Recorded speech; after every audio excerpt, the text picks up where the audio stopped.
यथार्थ गीता प्रथम श्लोक। धृतराज ने पूछा, हे संजय, धर्म क्षेत्र कुरुक्षेत्र में एकत्र युद्ध की इच्छा वाले मेरे और पांडु के पुत्रों ने क्या किया? महाराज जी इस श्लोक का अर्थ बताते हैं। अज्ञान रूपी धृतराज और संयम रूपी संजय। अज्ञान मन के अंतराल में रहता है। अज्ञान से आवृत मन धृतराज जन्मांध है, किंतु संयम रूपी संजय के माध्यम से वह देखता है, सुनता है और समझता है कि परमात्मा ही सत्य है। फिर भी जब तक इससे उत्पन्न मोह रूपी दुर्योधन जीवित है, इसकी दृष्टि सदैव कौरवों पर रहती है, विकारों पर ही रहती है। शरीर एक क्षेत्र है। जब हृदय देश में दैवी संपत्ति का बाहुल्य होता है तो यह शरीर धर्म क्षेत्र बन जाता है, और जब इसमें आसुरी संपत्ति का बाहुल्य होता है तो यह शरीर कुरुक्षेत्र बन जाता है। कुरु अर्थात करो, यह शब्द आदेशात्मक है। श्री कृष्ण कहते हैं, प्रकृति से उत्पन्न तीनों गुणों द्वारा परवश होकर मनुष्य कर्म करता है, वह क्षण मात्र भी कर्म किए बिना नहीं रह सकता। गुणों से करा ही लेते हैं। सो जाने पर भी कर्म बंद नहीं होता, वह भी स्वस्थ शरीर की आवश्यक खुराक मात्र है। तीनों गुण मनुष्य को देवता से कीट पर्यंत शरीर में ही बांधता है। जब तक प्रकृति और प्रकृति से उत्पन्न गुण जीवित हैं, तब तक कुरु लगा रहेगा। अतः जन्म मृत्यु वाला क्षेत्र, विकारों वाला क्षेत्र कुरुक्षेत्र है, और परम धर्म परमात्मा में प्रवेश दिलाने वाली पुण्यमयी प्रवृत्तियां का क्षेत्र धर्म क्षेत्र है। पुरातत्वविद पंजाब में काशी प्रांत के मध्य तथा अनेक स्थलों पर कुरुक्षेत्र की शोध में लगे हैं, किंतु गीताकार ने स्वयं बताया है कि जिस क्षेत्र में यह युद्ध हुआ वो कहाँ है।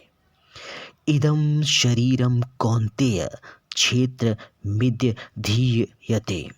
अर्जुन, यह शरीर ही क्षेत्र है, और जो इसको जानता है, इसका पार पा लेता है, वह क्षेत्रज्ञ है। आगे उन्होंने क्षेत्र का विस्तार बताया, जिसमें 10 इंद्रियां, मन, शब्द और स्पर्श, यही इंद्रियों के 5 विषय हैं, और तीनों गुणों का वर्णन है। शरीर ही क्षेत्र है। एक अखाड़ा है की संतान और धृतराज की संतान, सजाती और विजाती प्रवृत्तियां। अनुभवी महापुरुष के शरण जाने पर इन दोनों प्रवृत्तियों में संघर्ष का सूत्रपात होता है। यह क्षेत्रज्ञ का संघर्ष है, और यही वास्तविक युद्ध है। विश्व युद्ध से इतिहास भरा पड़ा है, किंतु उनमें जीतने वाले को भी शाश्वत विजय नहीं मिलती है। ये तो आपसी बदले हैं। प्रकृति का सर्वथा शमन करके प्रकृति से परे की सत्ता का दिग्दर्शन करना और उसमें प्रवेश पाना ही वास्तविक विजय है। यही एक ऐसी विजय है जिसके पीछे हार नहीं है, किंतु मुक्ति है, जिसके पीछे जन्म मृत्यु का बंधन नहीं है। इस प्रकार अज्ञान से आच्छादित प्रतीक मन संयम के द्वारा जानता है कि क्षेत्र के युद्ध में क्या हुआ। जैसा जिसके संयम का उत्थान है, वैसे वैसे उसे दृष्टि आती जाएगी।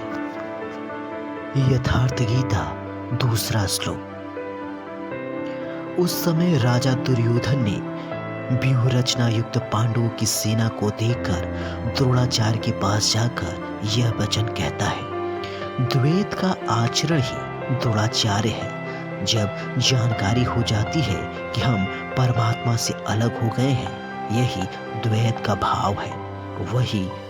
वहाँ उसकी प्राप्ति के लिए तड़प पैदा हो जाती है। तभी हम गुरु की तलाश में निकलते हैं। दोनों प्रवृत्तियों के बीच यही प्राथमिक गुरु है। यद्यपि बाद में सदगुरु योगेश्वर श्री कृष्ण होंगे, जो योग की स्थिति वाले होंगे। राजा दुर्योधन आचार्य के पास जाता है। मोह रूपी दुर्योधन, मोह संपूर्ण व्याधियों का मूल है। राजा है, दुर्योधन दुर अर्थात दूषित, यो धन अर्थात वह धन। आत्मिक संपत्ति ही स्थिर संपत्ति है। उसमें जो दोष उत्पन्न करता है वह है मोह। यही प्रकृति की ओर खींचता है और वास्तविक जानकारी के लिए प्रेरणा भी प्रदान करता है। मोह है तभी तक पूछने का प्रश्न भी है, अन्यथा सभी संपूर्ण ही हैं। अतः व्यूह रचना युक्त पांडवों की सेना को देखकर अर्थात पुण्य से प्रवाहित सजाती वृत्तियों को संगठित देकर मोह रूपी दुर्योधन ने प्रथम गुरु द्रोण के पास जाकर यह कहा। यथार्थ गीता प्रथम अध्याय 3 श्लोक। हे आचार्य, अपने बुद्धिमान शिष्य द्रुपद पुत्र धृष्टद्युम्न द्वारा विवाहकार खड़ी हुई पांडवों की इस भारी सेना को देखिए।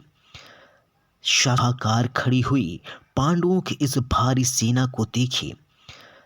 शाश्वत अचल पद में आस्था रखने वाला दृढ़ मन ही धृष्टद्युम्न है। यही पूर्णिमयी प्रवृत्तियों का नायक है। साधन कठिन न मन कहूँ टेका। साधन कठिन नहीं है, मन की दृढ़ता कठिन होनी चाहिए। यथार्थ गीता प्रथम अध्याय 4 श्लोक।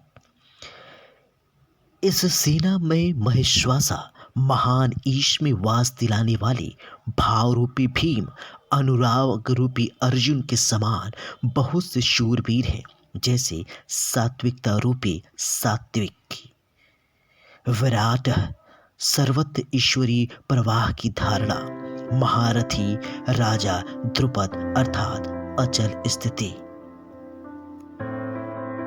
यथार्थ गीता प्रथम अध्याय 5वां श्लोक। दृष्टकेतु दृढ़ कर्तव्य, चेकितानः जहां भी जाए वहां से चित्त को खींचकर इष्ट में स्थिर करना। काशीराज काया रूपी काशी में ही वह साम्राज्य है।